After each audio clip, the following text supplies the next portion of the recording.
there were some minor changes that were listed on here. That at the, it was just wording. Can I ask a question before we start? Yes, Mr. Weaver. Can we just acknowledge for the community and for us, who behind the scenes had input on this? I think Outside of trustees. I know trustees send outside of emails. trustees. Outside of trustees, I know. Outside of trustees, no one wrote anything in here. I mean, I've had miscellaneous conversations with lots of people that made my, my own personal choices.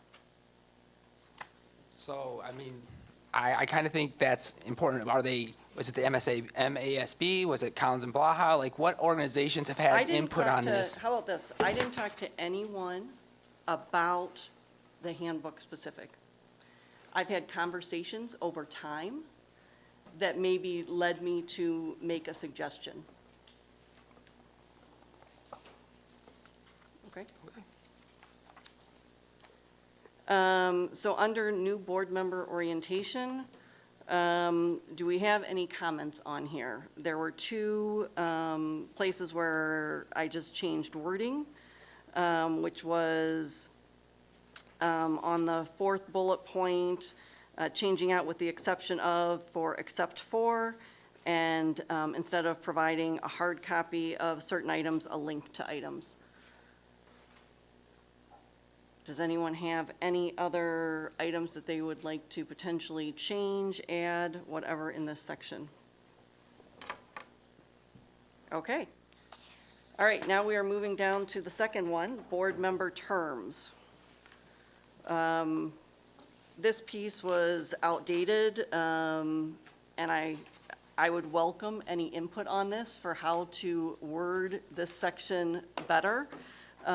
Because without starting with a designated time frame, a designated year, it's difficult to identify those 6-year terms. I think you did a good job. Okay. So we're good? Mr. Weaver, are you? Is there any consideration to going to 4 years from 6 years? I don't even know the answer to that as far as how we would change that, to be honest. It's the discretion of the board. I'm just asking out loud. Is there, I think, one thing to get more people engaged, I think 6-year terms are very daunting. They're very big. I think we've also seen historically it leads to a lot of interim resignations that leads to appointments. I think we should be striving for the goal to try and get more people engaged in the process, which I think 4-year terms would do that. So, Mr. Weaver, I don't disagree with you necessarily. But I would say that for this item, we would put in what we currently have, and then we can bring that up as another item for if we want to work to look at changing the terms to 4 years. I thought that's what we were doing, is working on changing the handbook. Well, that's a policy change, right? Wouldn't that be a policy change? I'm not sure. Dr. Shaner, do you know? I recommend you talk to legal counsel about that, because that was all changed with a whole host of different, before my time, with a whole host of different consequences. So I guess what I would say is how about we come back to that and we can investigate and find out, because like I said, I don't even know what's involved with that. Okay, fair Most enough. school districts went to that model. To the 6-year. Yeah, but I can't, it was before my time, I can't. Yeah. Okay, fair enough. Because I would say that I can certainly understand that 4-year term is more reasonable. It makes it difficult from a board turnover standpoint because you have 3 in 1 year and 4 in another, and that can completely change the dynamic of a board, which is why my understanding was they went to 6 because it's 2, 2, and 3.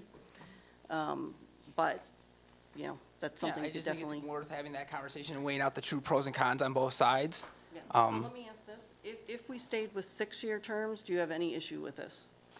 And I understand that's an if.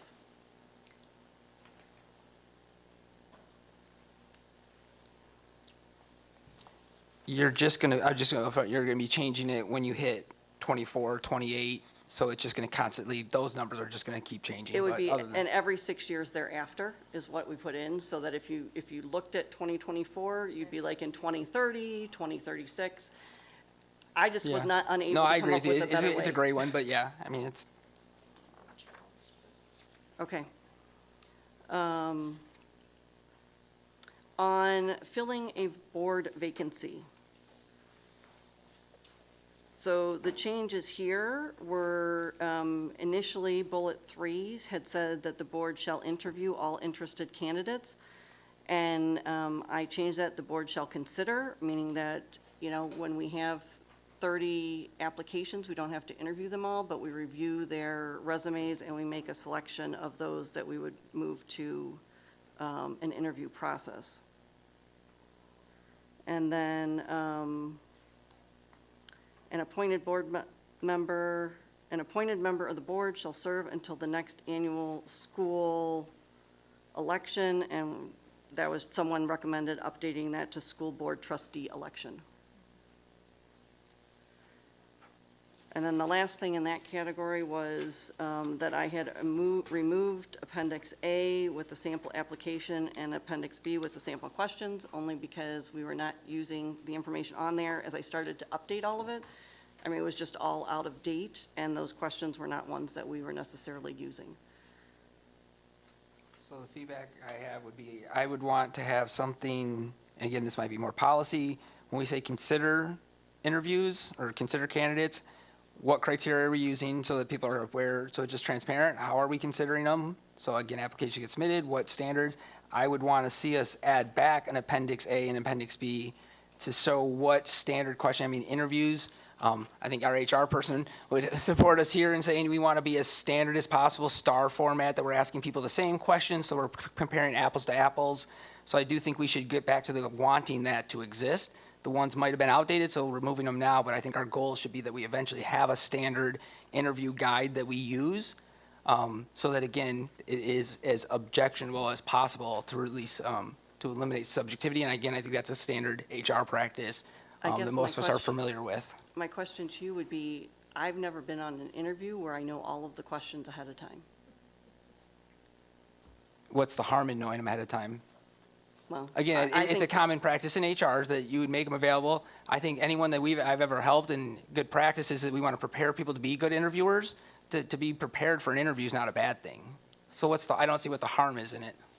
Either way, even, or if you don't want to make it available, are we saying we don't want to have I guess maybe I'm confused. Do we not want to have the standard, or we just don't want to make it public?